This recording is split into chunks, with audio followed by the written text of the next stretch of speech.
Continuamos con el Noticiero Popular aquí en Barricada TV. Estamos con el entrevistado del día, en este caso con la visita de Jorge Enrique Botero, periodista, fundador de Telesur y autor de Simón Trinidad, El Hombre de Hierro, entre otros libros. ¿Cómo está, Jorge? Muy bien, Ignacio, muy contento de estar aquí en Barricada TV y poder compartir un poco la situación de Colombia y lo que está pasando en mi país. ¿Qué lo trae la visita a la Argentina esta semana? Bueno, específicamente hemos venido a participar de una campaña internacional por la liberación de Simón Trinidad, un excombatiente de las FARC, jefe guerrillero de esa organización, que fue secuestrado en la ciudad de Quito, Ecuador, por unos comandos dirigidos por la CIA y después trasladado a Colombia y un año después extraditado a los Estados Unidos de América, donde cumple una condena de 60 años de prisión en la cárcel de máxima seguridad de Florence, en el estado de Colorado, más conocida como el Cementerio de los Vivos, en virtud de que las personas que habitan allí viven bajo tierra. Para las personas que no conocen a Simón, quién es y por ahí más detalladamente, recién lo dijiste en forma más general, qué sucedió con él, vos que sabés del tema y mucho desde cerca. Bueno, Simón Trinidad es un colombiano que nació en un ambiente privilegiado, en condiciones económicas muy ventajosas, favorables. Estudió en la universidad privada, fue economista, se graduó de economista en Bogotá. Él proviene de una familia del norte de Colombia, de la zona caribe del país, una zona básicamente dedicada al latifundio, a la ganadería extensiva, y después de estudiar su carrera, formó una familia allí en la ciudad de Valledupar, que es la misma ciudad de la música vallenata. Y además hace parte del universo garciamarquiano.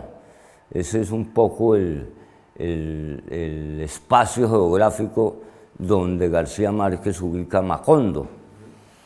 Allí emprendió labores empresariales, y debido a su, digamos, sensibilidad social, termina creando unos grupos de estudio y de debate con otros contemporáneos de él, amigos y amigas. Eso deriva en la creación de un partido político local que se llama Causa Común. Después Causa Común se une a otro partido político que se llama Unión Patriótica, que surgió como fruto de las negociaciones de paz que en 1982 emprendió el gobierno del presidente Belisario Betancur con las FARC.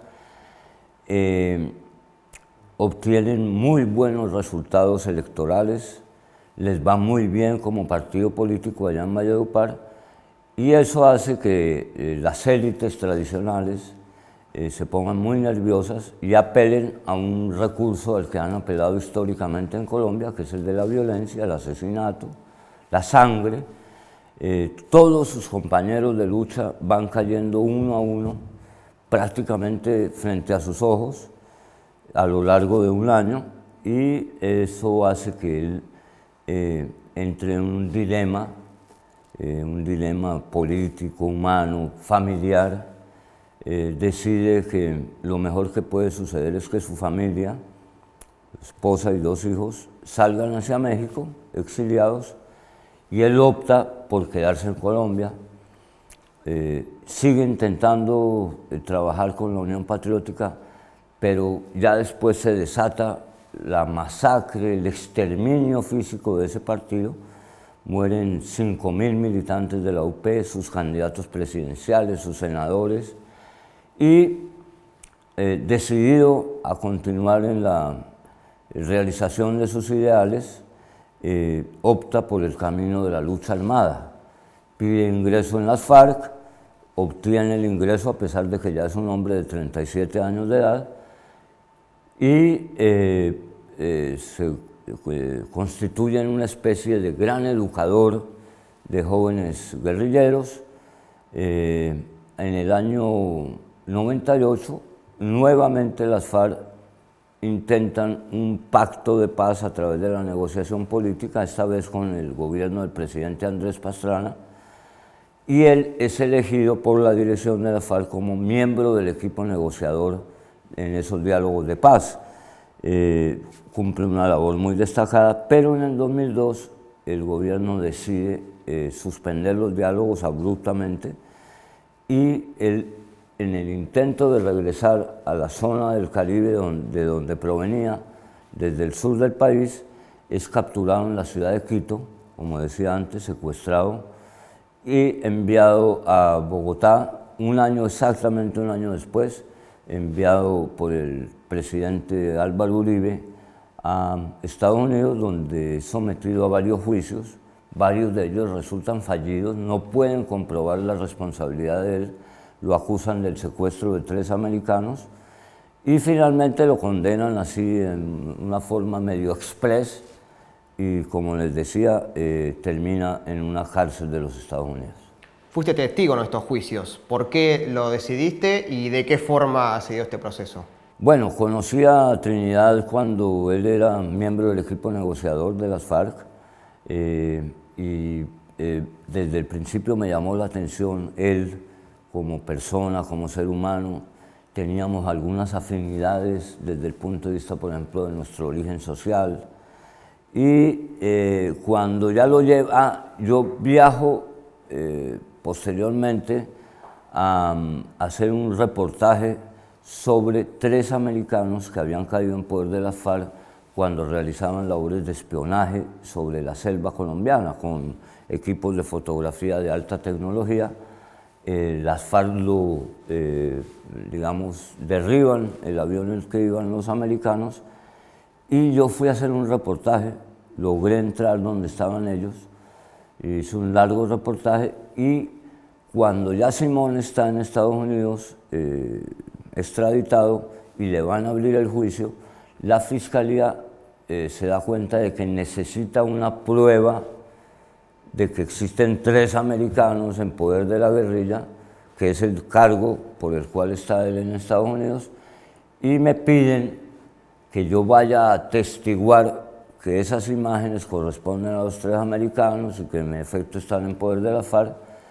Y yo decido ir a dar el testimonio siempre y cuando se me permita ser interrogado también por el abogado de la defensa de Trinidad.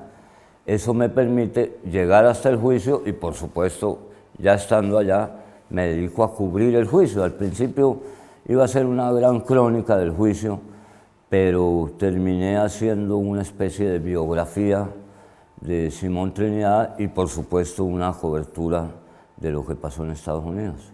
Todo ese proceso que relatás se da siempre desde el periodismo.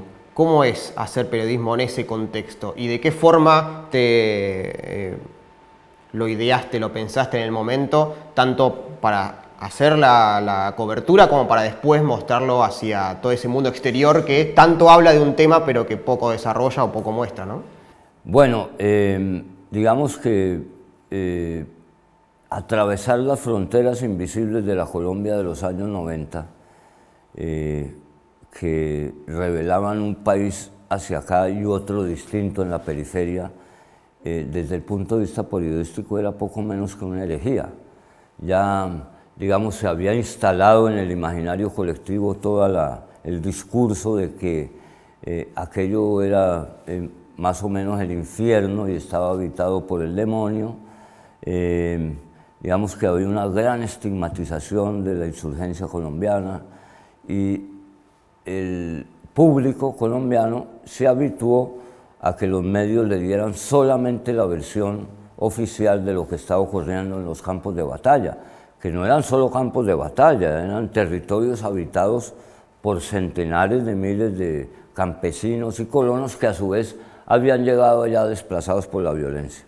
Entonces, llegar allá era una herejía y me costó caro desde el punto de vista profesional. Fui censurado por el canal en el que trabajaba, que era el canal Caracol, y eso me cerró las puertas desde el punto de vista laboral y me convirtió en un periodista freelance, que llaman, independiente. adquirí mis propios equipos y empecé a hacer el trabajo, digamos, de documentación de qué era lo que pasaba por allá. El país lo desconocía, el mundo lo desconocía. Y bueno, ese ejercicio profesional me dio la satisfacción de encontrar un universo absolutamente asombroso, lleno de personajes, de historias, unas muy tristes, otras llenas de vida, conocer, digamos, a la dirigencia de las FARC, y en ese contexto es que, digamos, cuando encuentro la historia de Trinidad, digo, bueno, esta es una gran ocasión también para contar una parte de la historia de Colombia que es desconocida o que está siendo distorsionada, o más bien como dándole una mirada nueva a una circunstancia que parecía no tener una versión distinta. ¿Qué se sabe de la situación de Simón y por qué es importante pedir por su libertad en este contexto que estamos viviendo? Bueno, como les decía, hace 11 años Simón vive bajo tierra. Ha estado en una celda donde nunca le apagan la luz, incomunicado por completo bajo el estatus de confinamiento, que es más que el aislamiento. Durante muchos años, más de una década, nunca pudo tener una conversación con otra persona que no fueran sus carceleros, nunca sintió el calor de un abrazo, ni de sus seres queridos, ni de nadie, nunca tocó a otro ser humano, en una situación muy comparable con la tortura, me parece a mí, un ensañamiento hacia él de unas proporciones que rayan en la inhumanidad, y a pesar de todo eso y en condiciones extremas se ha mantenido. Él logra eventualmente mandar un mensaje hacia afuera, sobre todo cuando participa en los juicios virtuales que le hacen desde Colombia, y puede exponer un poco la crudeza y la terrible realidad que él vive. Ahí, en esas condiciones, Ignacio recibió la terrible noticia de la muerte en un bombardeo de su mujer, Lucero, otra guerrillera, y su pequeña hija Alex, que además fue un episodio rodeado de una crueldad inimaginable, puesto que la chica Alex, la niña, que vive con su abuela, ya llega a la adolescencia, y cuando está por graduarse le pide a su abuela que como regalo de grado la envíe al campamento guerrillero donde está su mamá, en el sur de Colombia. Ella vive en Ecuador en ese momento, y previamente ha sido seducida, conquistada por un joven reclutado por la inteligencia militar colombiana, que antes de que la chica salga a ver a su madre, después de muchos años de no verla, le entrega un supuesto regalo para, pues, halagar a su mamá. Le dice, ¿cómo vas a ir a ver a tu mamá sin llevarle un regalito, un presente?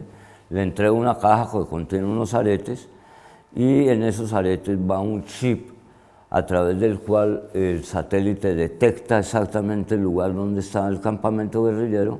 Y esa misma noche, Ignacio, sin contemplar que hay una civil menor de edad,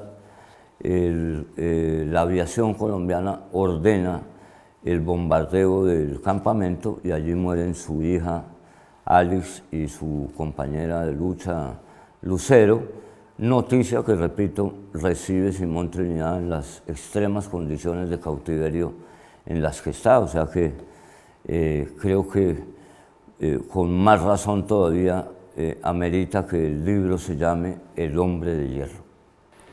Y estamos viviendo en este momento otro caso con otro referente de la FARC que inevitablemente nos hace unir estos lazos en estas historias, hasta queriendo la justicia norteamericana también hasta extraditarlo a Jesús. ¿Qué lazos hay entre estos dos casos?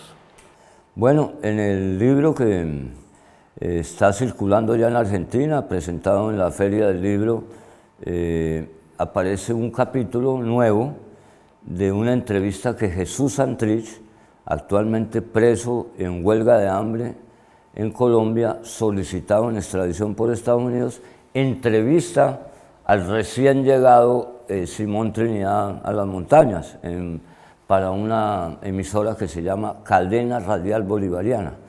Y es una pieza fabulosa de periodismo. Yo recomiendo que quienes adquieran el libro le pongan mucha atención a ese capítulo, porque es una conversación entre amigos en la cual los dos reflexionan sobre, siendo hombres de ciudad, cómo terminan en las montañas empuñando las armas. Ellos fueron muy amigos. En los diálogos de paz de La Habana, Santrich era casi que obsesivo, reiterativo, todos los días exigiendo la liberación de Simón Trinidad, su regreso a Colombia, y pues no deja de resultar una especie de paradoja o de ironía que hoy Santrich, quien más ha peleado por la libertad de Simón Trinidad, esté en unas condiciones previas muy similares a las que vivió su compañero de guerrilla. Hay un gran movimiento en todo el país y he encontrado una enorme solidaridad internacional hacia Jesús Santrich, respetándole el derecho de la decisión que ha tomado de hacer una huelga de hambre hasta las últimas consecuencias, y poco a poco las pruebas con las que Estados Unidos obligó a la Fiscalía colombiana a capturar a Santrich han ido desmoronándose, derrumbándose estrepitosamente, porque son unas pruebas, como diríamos en Colombia, chimbas, unas pruebas que no tienen ningún sustento, que están construidas sobre la base de las habladurías de un fanfarrón que prácticamente le tendió una trampa a Santrich. Y hay muchos juristas, personas muy versadas en el derecho internacional, que ya se han manifestado